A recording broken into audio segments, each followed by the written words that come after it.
because I don't think even 1% of Canadians had even heard of human rights commissions. Now it's maybe 5% who have heard of them, and they realize that they're actually not shields to protect people. They become swords to attack people. One of the tools of these human rights commissions is, like you say, to have an Orwellian approach to language, to make them seem normal and everyone else not seem normal. I mean, even the name Human Rights Commission, that sounds like such a good bunch of guys. But when you look at what they do, they're against human rights. In my case, they tried to take away my basic civil rights to freedom of speech and freedom of religion and freedom of the press. Those are civil liberties, but these human rights commissions try to take those away. And whenever they charge someone with a human rights offense, they try and denormalize that person. They try and stigmatize them. They say, you're abnormal, you're un-Canadian, you're a hater, you're a rights denier, and we are the arbiters of good and bad. And what I tried to do, and I think I did it successfully, is turn that around and say, no, no, no, no, no. What I did was perfectly normal. I published a magazine. You can agree or disagree with what I published, but publishing a magazine is a great Canadian tradition. Mm-hmm. What's new and un-Canadian and inappropriate and what should be marginalized are censors like you. And so no one had really stood up and tried to turn it around. I mean, when an agency of the government knocks on your door and a stern officer shakes their finger at you and says, you are a hater, you are a human rights destroyer. Wow, it's actually shocking, even if you're a tough guy, for the government to point a finger at you. I mean, it's one thing if some letter to the editor, writer, or even your friend says that, you can laugh it off. But when the government stigmatizes you like that, and since these human rights commissions are so slow, that cloud hangs over you for years. I know what real human rights are. They're actually listed in the front of our Charter of Rights in something called fundamental freedoms. You know what they are. You don't even have to have a Charter of Rights to know what they are. We had those rights before we had the Charter. Some of those rights go back to the Magna Carta in 1215. Freedom of speech, freedom of association, freedom of assembly, the right to be presumed innocent, the right to a speedy trial. I mean, these property rights, these things existed before our Charter and they will exist after. Those are real civil rights. There is no such thing as a right not to be offended. There is no such thing. You must make it a level playing field because it is not so if you don't make it so. We understand that.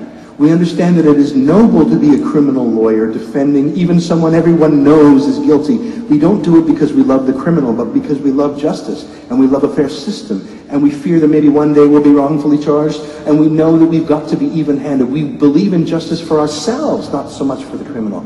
And so we have those checks and balances, none of which are there in these human rights systems.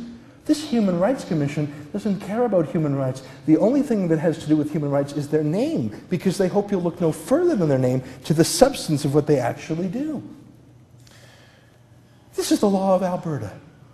And don't let anyone tell you it's some independent agency, because for the first time in the history of the Commission that I'm aware of, at least, Jerry, the government of Alberta sent in a lawyer, the Attorney General representing Cabinet sent in a lawyer to argue for his conviction. And that lawyer, and you were there, so correct my wording if I'm wrong, actually argued that the right not to be offended trumped our constitutional rights to freedom of speech and freedom of religion. And this law is so vague. It's so vague that you really can't be acquitted. Unlike in defamation, truth is not a defense. Where does truth enter into it? You publish something that is likely to expose a person to hatred or contempt. What's truth got to do with that?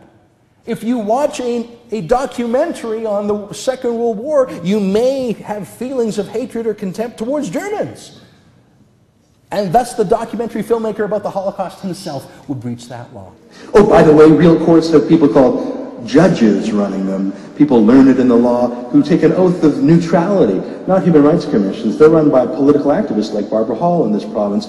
Sometimes they're never judges, quite often not even lawyers. Her expertise, she's a divorce lawyer, a radical feminist from Lethbridge, who got this appointment for loyal service to the Conservative Party. A divorce lawyer, no training in religion or freedom of speech or constitutional freedoms. Laurie Andrea, human rights commissioner, not only ruled that he had to pay $5,000 to his tormentor and more to someone else, I forget who.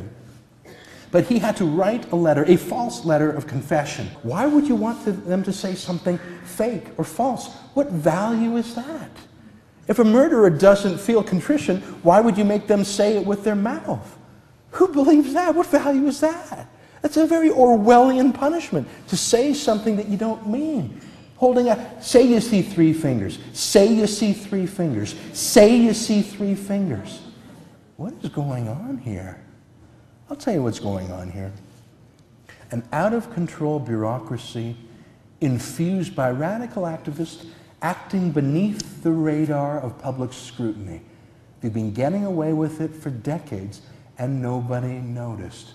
They started slowly and tentatively. Like I said, they went after some ugly people. And when we were going after the losers and the cranks and the nobodies and the neo-Nazis, it was easy to support this law, or at least to ignore it, because who wants to stand up for a Nazi? Who wants to stand up for that kind of a racist? And so for decades, the jurisprudence was laid down like layers of sediment, case law after case law, conviction, conviction, conviction. And you know the golden thread of law, Jerry, it's precedent. It's precedent. Stare decisis, let's stand the decision. And so for 30 years we convicted the neo-Nazis under this unfair law.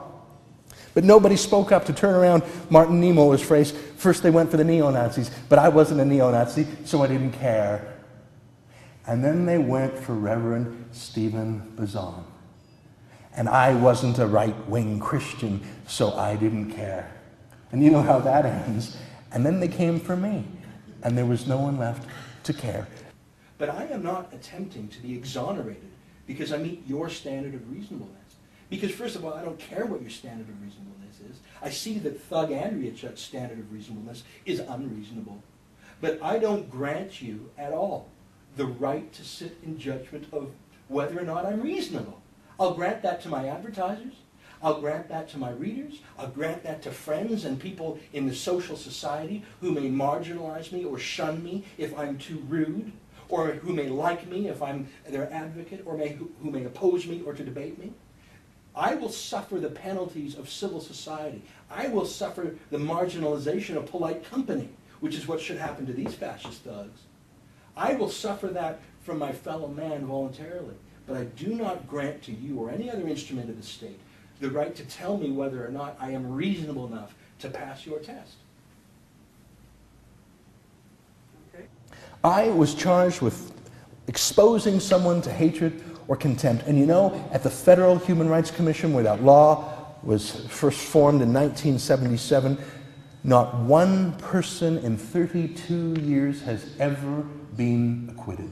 They have a 100% conviction rate. Even China lets 1 in 1,000 go to show how fair they are. Even Iran lets the odd person go. Even the Soviet Union would have a show trial once in a while where the guy would get off. Not in Canada.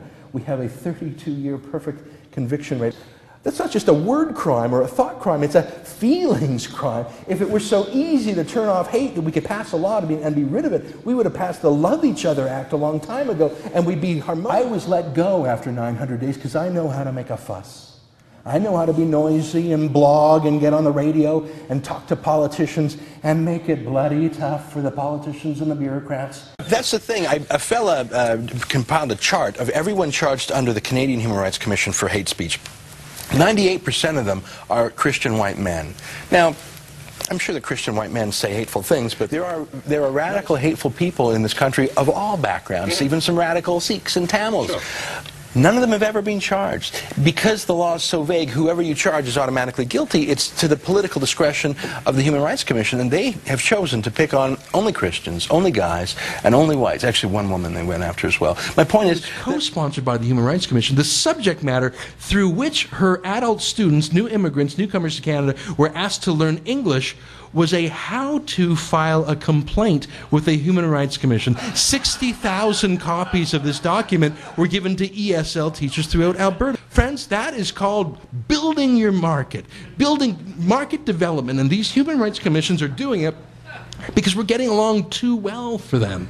The big problems have been solved.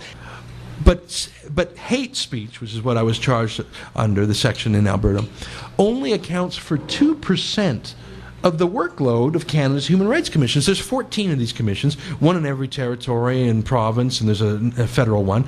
They employ about 1,000 people nationally. They have an annual budget of about $200 million. That is what we call an industry. It's an industry. I was employing 15 people for almost 3 years. I was a one-man stimulus package for bureaucrats. Maybe I should publish another cartoon just to get the job growth going again. I don't know. anyways, was the wording when I now? started to feel that the system was a little bit tilted against me, when I started to taste the cost of the lawyers, they made a plea bargain. That's where the book's title comes from, Shakedown. If I were to give this imam a few $1,000s in pain and suffering money, and a page in the magazine unedited, I could go free. And you know what? If I wasn't such a stubborn mule, I might have actually considered taking it. Because a couple $1,000, swallowing my pride and running as propaganda for a page, I could survive to fight another day. Most people take the deal. Because that's the rational thing to do. Pay a few grand and get out early, or pay $100,000 to win. It's called Shakedown, the name of my book, and what these human rights commissions are about. There is no winning.